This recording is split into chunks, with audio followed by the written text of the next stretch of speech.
Mr. Willoughby's Christmas Tree by Robert Barry. Mr. Willoughby's Christmas tree came by special delivery, full and fresh and glistening green, the biggest tree he had ever seen.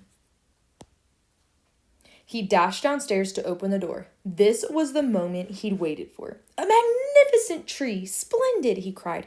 "Please, sir, won't you carry it right inside? I think it might look best this year right in the parlor corner here." But once the tree stood in its place, Mr. Willoughby made a terrible face. The tree touched the ceiling, then bent like a bow.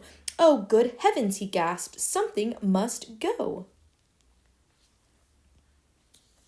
Baxter the butler was called on in haste to chop off the top, though it seemed quite a waste. "That's great," Mr. Willoughby cried with glee. "Now we can start to trim my tree." When the trimming was well underway, the top was placed on a silver tray, and Baxter said, "I know just who'd be delighted with this Christmas tree."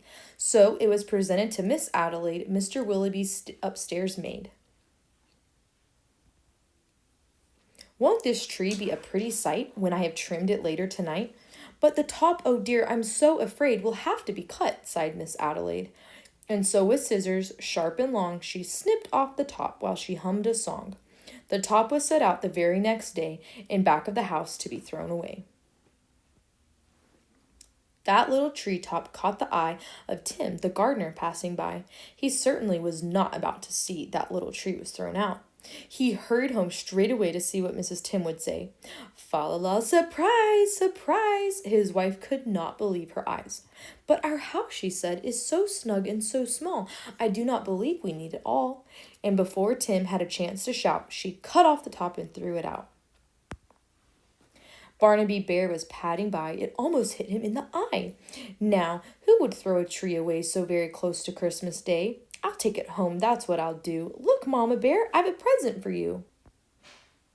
"Isn't it a pretty tree?" yawned Barnaby quite drowsily. But Little Bear, standing off far, cried out, "That tree won't hold a star." Barnaby said, "Let's cut a hunk off of the bottom, here at the trunk." But Mama Bear just shook her head and sliced the tree top off instead. "Jolly by golly," Barnaby said with a kick. "Mama, that surely is just the right trick. Let's trim it with bells and honey rings, some berries and tinsel and popcorn on strings." Mama said, "Trim it just as you like. I've got to tidy up for the night. This top we won't need anymore. I'll put it out just outside the door." Later on that frosty night, Frisky Fox came into sight. He spied the treetop, rubbed his chin, opened his sack, and stuffed the top in. He scampered home and jumped his gate. This Christmas present couldn't wait. "It's even better than mince-meat pie," said Mrs. Fox with a happy sigh. Then the foxes saw that their Christmas prize was just a wee bit oversized. "There, my dears, don't you worry. I'll fix this top now in a hurry." Benjamin Rabbit found it just outside the fox's den. "It seems," he thought, "most certainly Santa left that for my family." "Look," he cried, "see the tree I found?" With that he called his family round. Then there was a merry-making, rollicking, frolicking, carrot-shaking celebration around the tree. All were as happy as rabbits can be. Benjamin Rabbit with his own hands sliced a carrot and made a stand. "Now let's see how this will look in our little chimney nook." But right away the children cried, "Look, it's leaning off to one side." "It's too tall, that's all," said Mrs. Rabbit, and as though it were a summer carrot, she gave it a chop and threw away the top.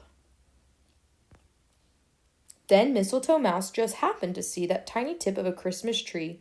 He pulled it through the snow and ice, up some stairs. He fell down twice. At last he reached his cozy house.